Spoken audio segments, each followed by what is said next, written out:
everyone. I'm Susan Demas, the executive editor here at Lincoln Square.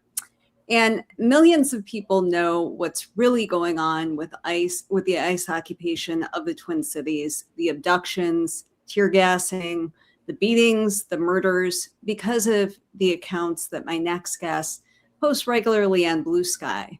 Will Stancil is an attorney and a social policy researcher who lives in Minneapolis.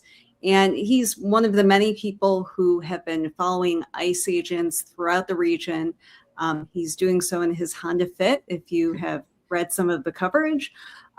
He has been threatened, he's been tear gassed, but he remains undaunted in the fight to take back his city. And we are so lucky to have him here today to tell us what's really going on. So, Will, thank you so much for joining us. Absolutely. Glad to be here. The news broke late yesterday that Bovino is out.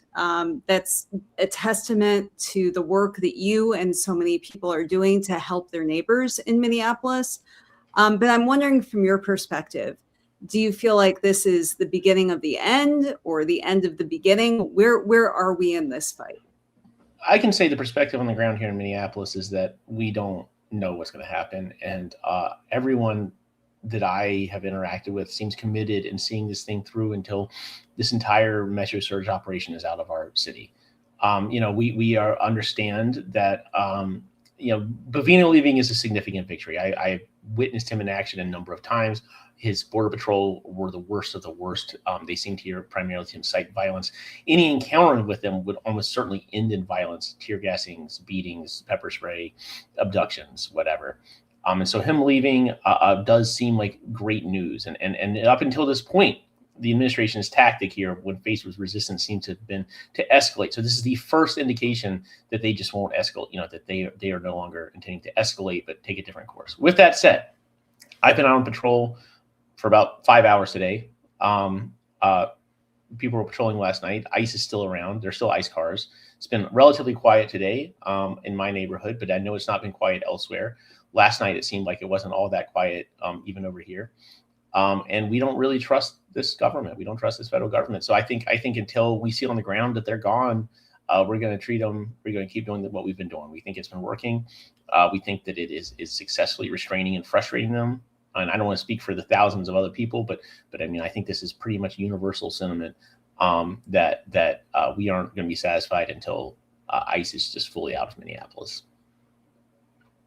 So the murders of both Renee Good and Alex Preddy have been, they've really, I think, shocked the nation's conscience. But there are really so many other atrocities every day that you have witnessed, and so many others, and both, in Minneapolis, in St. Paul, and in the greater region. Can you talk to us? I know you post a lot on Blue Sky, and so many other people are documenting what is going on. But really, can you give us some sense of what it is to live in Minneapolis right now? Because to me, it just sounds like a war zone. It sounds like you are a war correspondent right now. Yes. I mean, at times it has felt very much like we are under federal siege. So we're city under occupation. There are armed, masked men who are clearly hostile to the population, have no interest in protecting us or working with us, don't care about our interests at all. And they're roaming our city, sometimes in secret, sometimes lurking in unmarked cars and alleys around schools. You'll catch them lurking next to a business, sometimes very publicly in a convoy of 5 cars that's rolling through a major commercial intersection. The men unload with assault rifles drawn. And it doesn't seem like they're doing anything that could be realistically termed law enforcement. They'll grab a person off the street without any warning, no indication they know who the person they grabbed is. They will deploy into the street, wait for a crowd to gather. They'll launch tear gas into the windows of cars, into the openings of businesses. They will pepper spray people at random.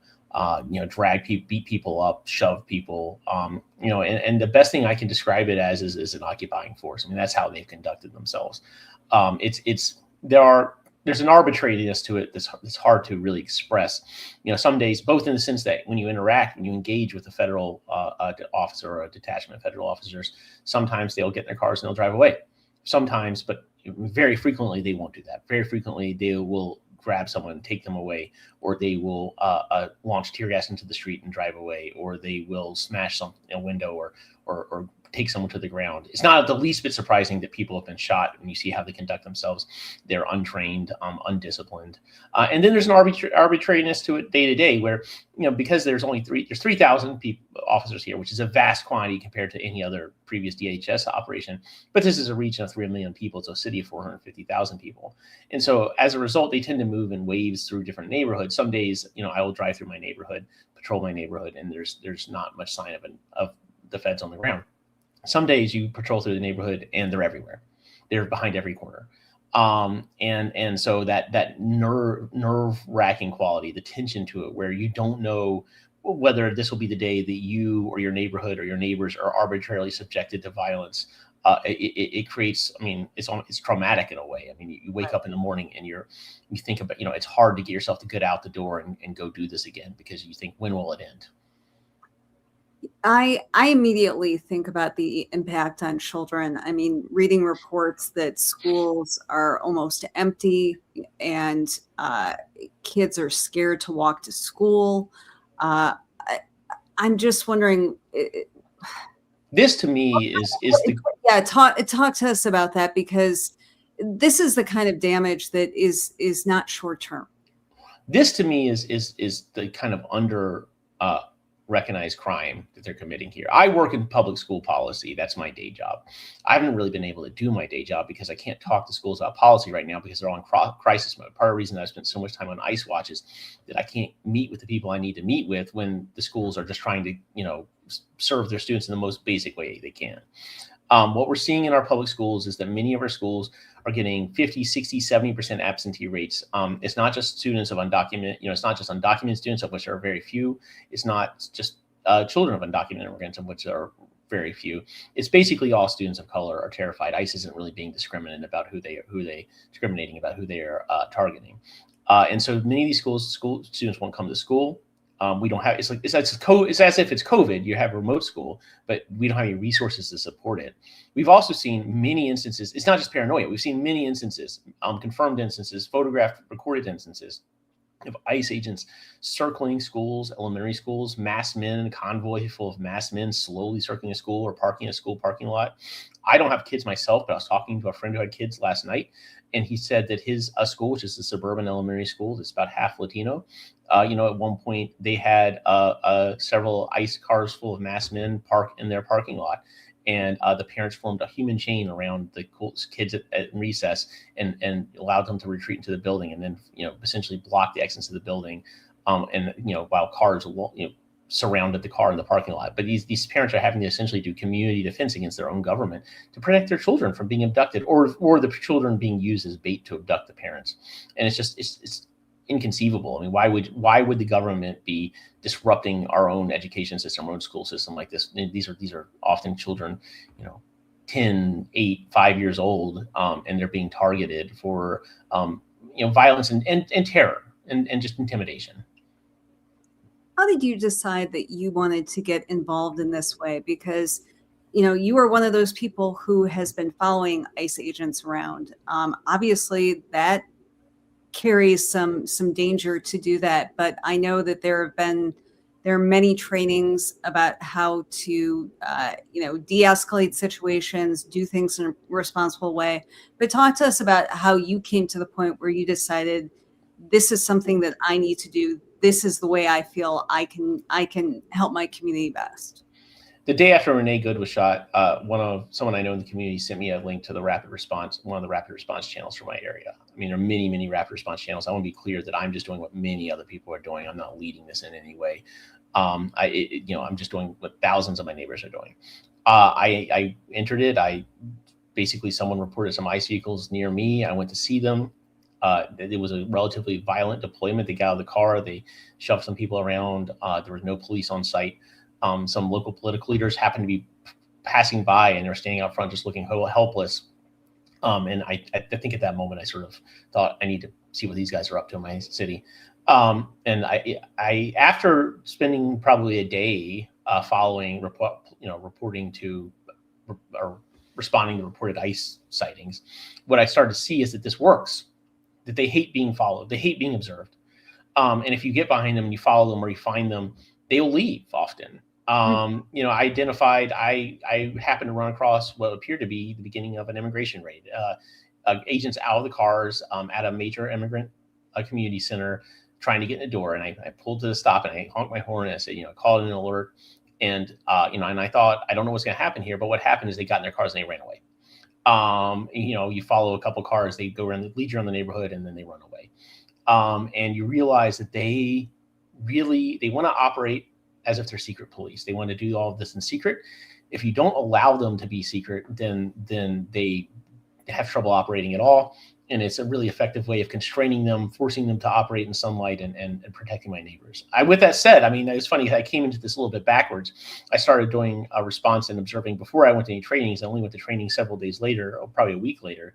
And I would say if you are interested in doing this, do make an attempt to get into the training, because I learned a lot in the training that was useful about what to do when you're on the ground, the correct way to go about it, what your priorities ought to be, and your priorities. And I'm just going to say them right now for the record, because this is useful information in America right now.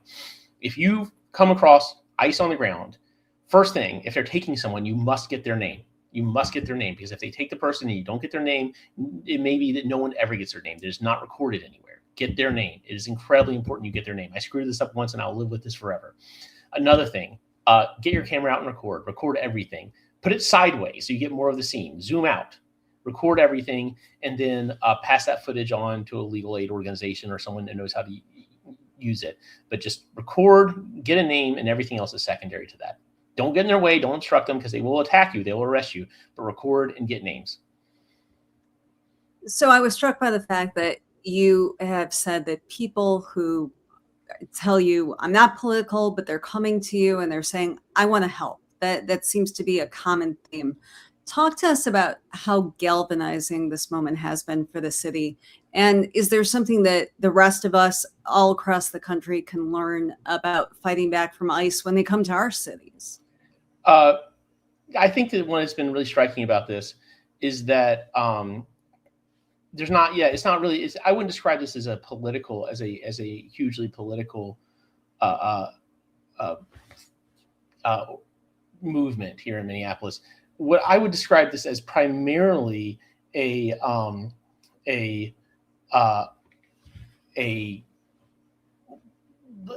effort to defend our neighbors that is widely. I'm trying to put this into words. Adam Serwer wrote an excellent article about this today. He described it as neighborism. But the sense here is that they're coming for the people in our community, and it's almost instinctive that we will go out and defend our community.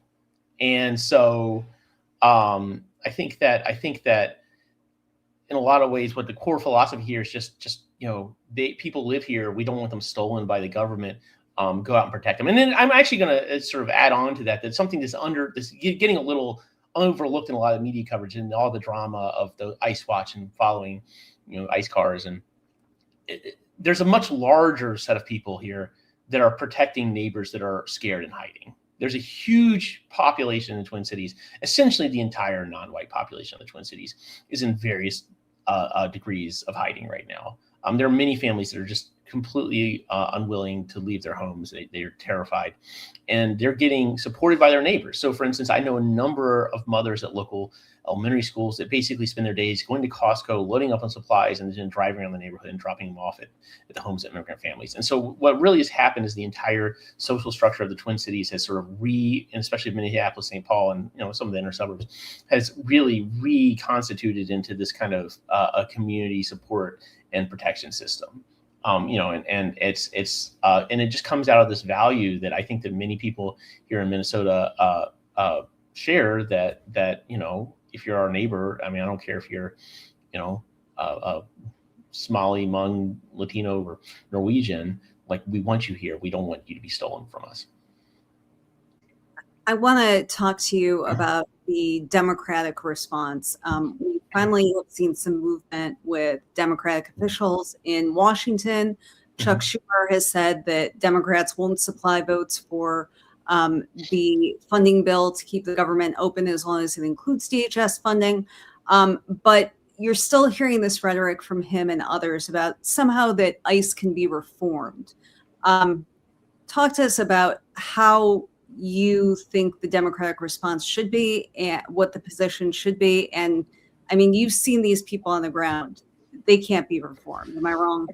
I do not believe that they can be effectively reformed. I think the idea that ICE is an immigration agency is a pretext. It's false at this point. ICE, and especially Border Patrol, these are agencies that have been transformed by Trump's aggressive recruiting tactics, his influx of resources, his attempt to draw in ideological agents into essentially paramilitaries for Trump and MAGA supporters. One of the things that's really striking here on the ground in Minnesota, this is a point of continual frustration with me and the congressional Democrats. Come here. I wish they'd come here for a few days, witness some of these operations. You will immediately understand that this is not about immigration enforcement. We have barely any undocumented immigrants in the Twin Cities. Our two large immigrant groups, the Hmong population, Somali population, are both 95% plus citizens. There's not undocumented immigrants; they're full citizens. We don't have. One of the pretexts was that they're investigating welfare fraud, which we have had some of in Minnesota. They did not bring an accountant. They haven't bringing auditors. They're not sitting in the back of these black expeditions with assault rifles and a laptop open to a spreadsheet. They brought in an invading, occupying force, and they appear to be here to cause chaos, to sow terror.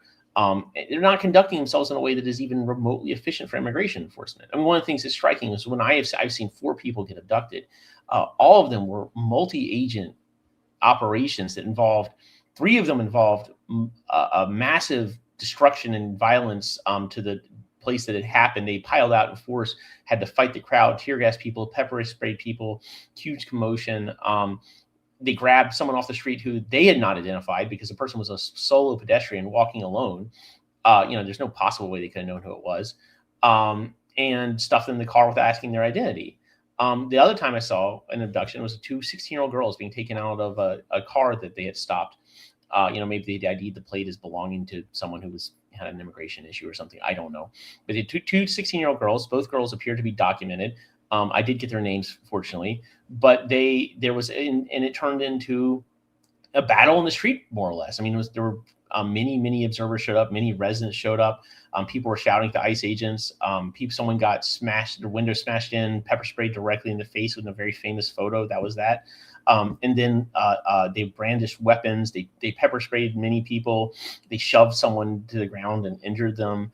And then they moved up a block and a convoy of many cars, many armed men. And then, as they inevitably do before they leave, they launched copious amounts of tear gas into the crowd and into the neighborhood and pulled off. And they were talking about probably $500,000 worth of equipment, maybe more, and men, military weapons, all to grab 2 16-year-old girls who appear to be citizens. And it's like, if you're trying to do immigration enforcement, this is insane. This is not, and I just reject the notion this is an immigration agency. I'm a liberal who doesn't believe that we need harsh immigration enforcement personally, but we can have that debate. The problem I have with ICE is not that I don't believe we need immigration enforcement. I believe this is not an immigration enforcement agency anymore. As a reporter who's covered state politics in the Midwest for decades, I've often seen that there's a difference in how locals perceive their elected officials and kind of their national reputation. So talk to us about how you feel your leaders in Minnesota have been doing. Governor Tim Walz, Minneapolis Mayor Jacob Fry, and Attorney General Keith Ellison. Because you're the one on the ground. You're the one. Yeah, and there's a lot of mixed opinions about this. I think there's a lot of frustration among the responders in the community that more is not being done to protect us, state and local level. I'm going to take a little bit of a contrary position here, I think, and say that they're in a genuinely tough spot in some ways. Mm-hmm. We are outnumbered massively on the ground by ICE. Our local police force is outnumbered 5-1 by ICE and Border Patrol agents here in Minneapolis. Even if they wanted to arrest the ICE agents, what's going to happen is ICE agents are going to arrest them. If we don't get into a shooting war with the federal government in general, and even if we did, they have more men and more guns than us at the ground at the moment. I'm generally not interested in escalating to something that would resemble a civil war. I don't think that'd be helpful for us on the ground either. I don't think that would end badly. With that said, the leaders here on the ground have been almost almost completely on the side of the residents and the immigrants and on the observers and the rapid responders. We have had one of the things that's interesting is that they've consistently called it an occupation. They consistently said every ICE agent needs to leave. They have and one of the things that I think has gotten overlooked is that they have not gotten in the way or discouraged the community organization at all. These officials are under a lot of pressure. I mean, anytime you have a kind of non-governmental movement like this, and it's organizing to literally confront and observe federal officers, you can see, the risk for conflict. And I'm sure they're under a lot of pressure to tell people to go home, to not do this. This is dangerous. Everyone understands that this is a higher risk activity to get into violence. And what you see instead is a lot of what I would describe as a soft support from these leaders for what we're doing. There's no sense that they're obstructing us anyway. They have encouraged us and sometimes to get involved with this, to keep your eye on it.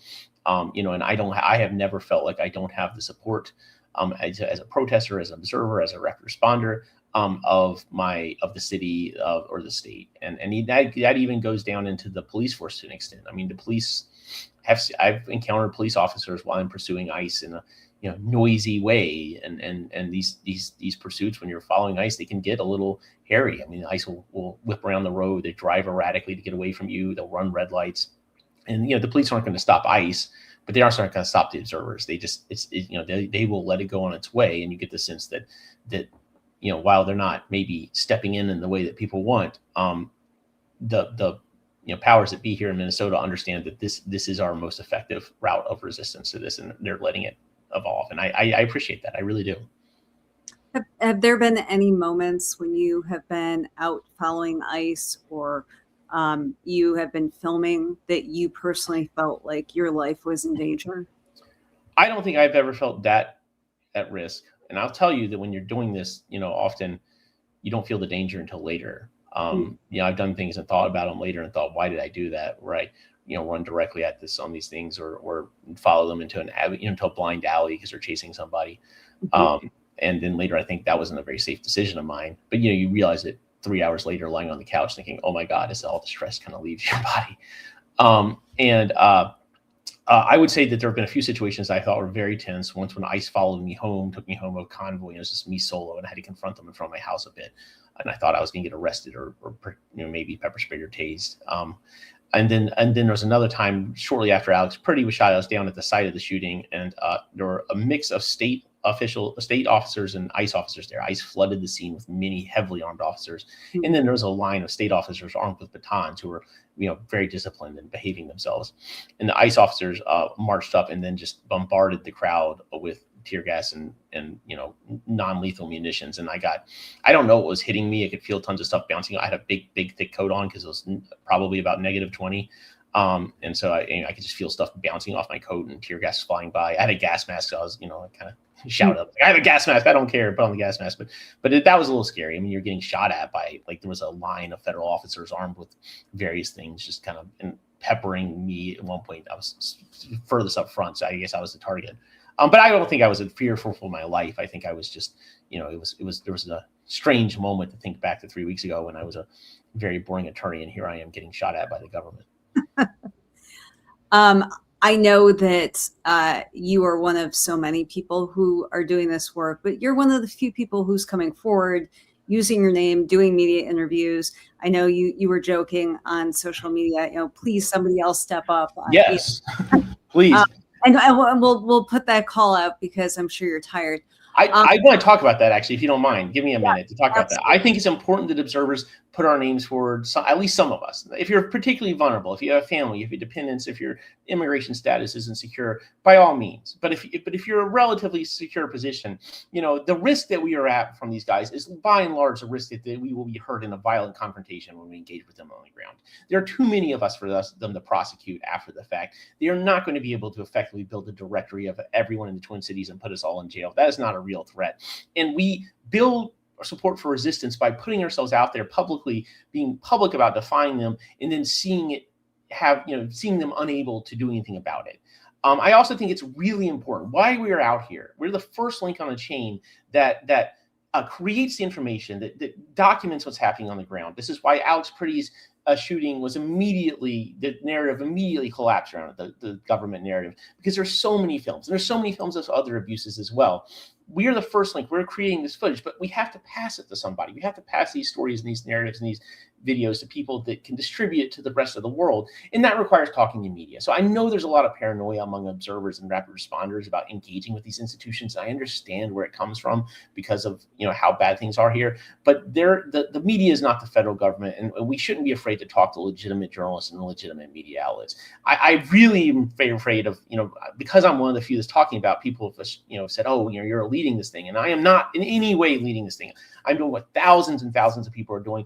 All of my neighbors are heroes. They're all doing things. Many of them are doing more than me. Many of them are out there more than me. Many of them are higher risk than me. And I think it's important that people see some of these faces and hear some of these stories. And so this is really my plea to go out there and really, be that extra bit of bravery and talk about it. Well, I know you're not leading this, but you have become a meme now on social media. I'm sure you've seen that they've been referring to this as like the Battle of Stancilgrad, and you've seen some of the memes after Bobino left. I do like that one. I'm sure are amusing. They're amusing for all of us.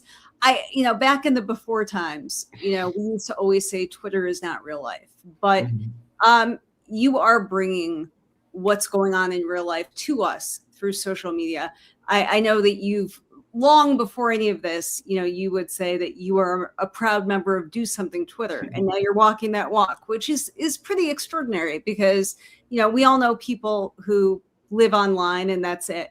But now we are able to see what is going on in real time in Minneapolis because of you and so many people who are bravely posting about it and letting us know.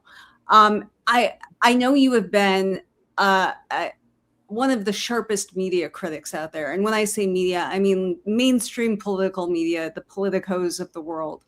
But talk to us about the local media. Who has really been getting it right? Who has been really good about telling the stories on the ground? Because I think that's important to highlight too. I want to say that this Minneapolis Star Tribune, Minnesota Star Tribune, I guess it technically is now, is a good newspaper.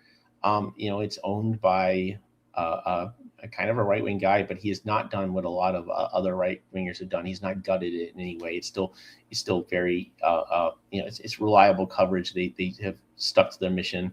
They have a lot of good reporters, and I think it's about as good as you can get in terms of a local paper and media operation. Beyond that, there's an outlet, a sort of progressive-leaning news outlet called the Minnesota Reformer, and it's really probably one of the best news outlet in Minnesota. They've been very aggressive about covering this. They've been on the ground during all this stuff. They've been on ride-alongs. They've seen this all happen. And they're very deeply networked locals, and I really just can't put in enough praise for the Reformer. I mean, if you really want to follow a local media outlet that's covering this day and night, Minnesota Reformer, and check the Star Tribune as well. Great. Yeah, I used to work with Patrick Coulihan, who Reformer. I ran the Michigan Advance, the other outlet. Oh yeah. So it's the same network, I believe. Yeah. Right? So I'm glad to hear that they're doing good work. They're great. But, you did have a tweet, and this resonated with me because, I think this was just over the last couple of days where, you were kind of zooming out and you said the political press very clearly understands that truth as a social agreement, a compromised position between everyone important enough to have an opinion. It did not reflect that this would allow dedicated liars to go all in on lies again and again and dramatically shift the position. I think about this all the time because this is, in my opinion, is why we're at the point where the Trump administration thought that they could lie convincingly about the deaths of Renee Good and Alex Pretty, despite all of the video evidence to the contrary. Because of this sort of both sides approach to reporting that too many in the political media have been deploying for years. How do you see a way out of this? For me, I'm very, I'm glad to see good local reporting, independent journalism, but I feel like even with something as clear cut as the Alex Pretty murder, you're still seeing CBS News trying both sides of this. You're still seeing that all across the board. Mhm. And I don't know how we go forward when the media can't just agree on basic facts. I think that this is the core question of our moment. I mean, I really think that this needs it's the traditional media. I think social media has this dynamic as well, where the person who gets the most retweets, who gets the most has the most popular point of view, that opinion is treated as true, regardless of whether or not it's easily refuted or just completely made up. And what's happened is we've built these bubbles where we don't feel any need to commit ourselves to truth, that everyone can find the narrative that they find ideologically appealing or easy or exciting or thrilling or cathartic or whatever. And they can just treat that as true, regardless of what the facts on the ground say. And I think this really is the core to why Donald Trump and people like Donald Trump have been able to build power both here and around the world. That we live in this environment where, if you would rather believe that left-wing Antifa terrorists are attacking brave ICE agents and being gunned down in acts of retribution, you can just find someone that will tell you that's true, and you don't have to challenge that. And I don't have a good solution for this. Honestly, I think it comes out of our fragmented media environment, largely because of the internet and because of how easy it is now for anyone to go out and broadcast the whole world. But I think that ultimately, we have to find a way to sort of recommit ourselves to truth as a real thing that can't be a compromise, that is out there, and everyone doesn't just get to vote on it, that there's something that is real. I think one of the things, when I step back and think about the role of the observers here on the ground in Minneapolis, fundamentally what we're doing, we can't interfere with arrests. We can't get in the way of ICE agents. We can't physically impede their operations in any way. It'd be dangerous and they'd arrest us. What we can do is bear witness. We can take video, we can tell people what's happening, and we can confront lies, all the people who want to lie about what's happening here on the ground or misrepresent it or just, pretend it's something it's not, whether they're congressional Democrats saying it's immigration enforcement or whether it's Trump saying it's Antifa organizing against them. We can confront them with the truth that we have recorded, that we have observed in massive numbers, and we can try to ensure that truth is what wins out. And I think that that's ultimately what has happened with the killing of Alex Preddy, is that we there was an attempt to make it into something it wasn't, and that we shouted the truth so resoundingly and we demonstrated it through so much evidence that it became undeniable that he was murdered in cold blood. And it has for the time being seems to have pushed them on to their back foot. And all we can keep doing is doing what we're doing. So much of the coverage for years for politics seems to be modeled on sports coverage, two teams fighting it out, who has the most, clever ad or tweet about things. But, when it comes down to it, what's going on in Minneapolis, this is real life. This is people's lives that have been completely upended, and it's not a game. And only people who are that isolated in the Washington bubble can view it that way. And I hope that that's the kind of thing that has broken through to people. And I really feel like you and so many people in Minneapolis deserve credit for that.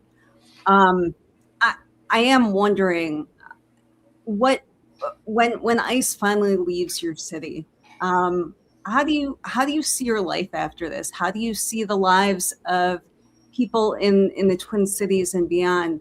How are you going to start building back? Because businesses have been shuttered and schools have been closed or empty, and people have been in hiding. And this is not the kind of thing where things just go back to normal. Yeah, I mean, I think that it's very difficult to know what life after ICE looks like. I don't think anyone here really knows. I get asked this question all the time, including by people that I was about to ask that question to myself. I thought maybe they'd have some view into it. I think that we all hope we can go back to normal. I mean, someone today said they said, Will, what's your vision for the future? Your vision for America, that you want to live in? I said, I want to live in a country I'll wake up and I'm not worried any of my neighbors have been stolen in the night, and I go into work and no one has to let me in the door because they think I'm coming to take them away, where kids can go to school and feel safe. And I go to bed knowing the next day will be the same. And I think that that's the goal. It may be a long time before people here in Minneapolis feel like that's possible. So. Will, I appreciate you taking so much time to talk with us. I hope that you have inspired that more people will come forward, so fewer people like me are bothering you so much. But yeah, please do. Please come. Please tell your stories. If you're in Minneapolis, please you help your neighbors by telling the story. So yes, but I have to say your insights are invaluable, and thank you for sharing what you do all the time on social media. It really gives us a window into everything, and you have put a face to what is exactly going on there, and we owe you so much for that. So thank you. I owe everyone here. I owe all my neighbors. They couldn't do it without tens of thousands of them. So thank you very much. Thank you.